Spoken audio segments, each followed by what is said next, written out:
So WatchOS 11 has just officially came out, and I wanted to go and take a look at it on the Apple Watch Series 7 and see how it holds up on this particular Apple Watch. Now, I will definitely tell you, first of all, I bought almost every single Apple Watch on this version of software, and they've been rocking pretty well.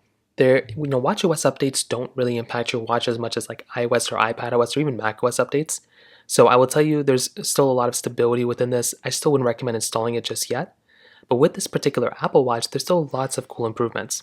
On my particular device, to install this, it was about 1.7 gigabytes to install WatchOS 11. So keep that in mind. It's definitely not the biggest size update, but a good one for sure. We now have the ability within our activity rings to actually do a lot of cool stuff.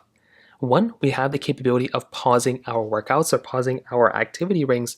So let's say we had a streak for like a couple weeks and we just broke it. Well, we can pause it. Let's say there's a reason we have to pause if there's a injury of some sort. We can go and pause our particular workout streak so it won't impact us and it won't show on our counter that we had a pause. It's also a lot more customizable than ever. And a really cool thing is that within workouts, we can now get the capability of kind of seeing how our current workout compares to previous workouts that we've done. So we can compare a current workout to any workout from the past, and if it's, we can see if it's the same type of, workout that we've done, if it's like a harder workout or less harder workout compared to before. We have that type of capability now, which again is a very, very cool thing. On top of that, there's this new vitals option, which will go ahead and give us our, basically our health data in one convenient place, which is another very cool thing that we have the capability of doing as well. On top of that, like I said before, we have live activities on our particular Apple Watch now too. So before we basically had, activities that we could have done before, but now we have live activities, the same thing that came with our iPhones.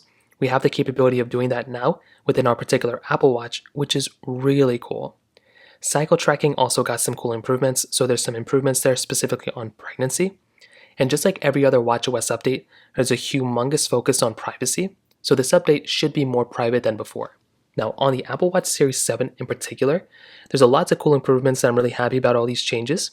But the big thing to keep in mind is that on this particular version of software, things are still working really well. I haven't really had too many issues here, and I'll probably say for the most part, this is still a very, very good version of a device to have and a very good watch to have because it's still very up to date. It's still very, very performance heavy. And I still think getting a watch like this is still very good. There's still a lot of power behind it.